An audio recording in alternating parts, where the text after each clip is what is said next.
Morning everybody, Mike Niemiec here with some early morning grain and oilseed comments for Monday, June 1st. Start of a new week, start of a new month. We have overnight prices, wheat and corn pretty much unchanged, but we got the beans down roughly 7 cents, the meal market down 2.5 points, while the soybean oil is up around 25 points.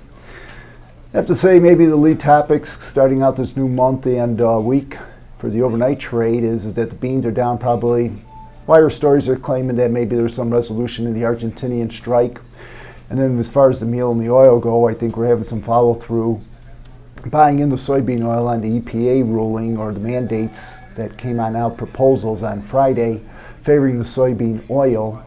I guess you look at the soybean oil and there's some type of progression in trying to use soybean oil going forward as far as a biodiesel, giving that market some support. And I think the other interesting thing in here, we have crushing margins well over $1 right now.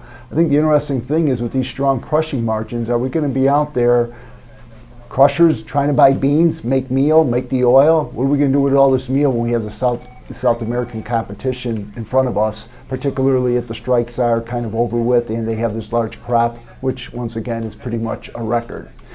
Other than that, the EPA also was kind of maybe not as aggressive for the corn usage for ethanol as it was for the soybean oil going forward.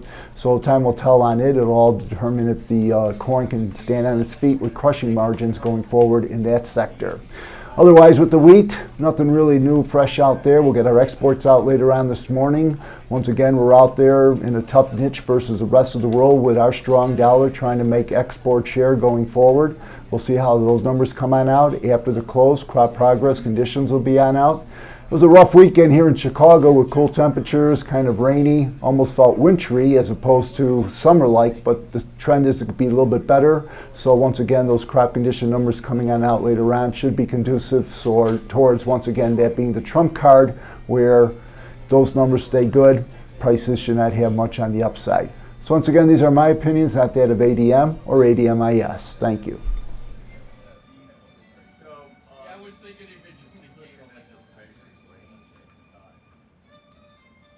I just want to touch base with you on that, and we'll, if they win on Sunday, I'll call you. Only if they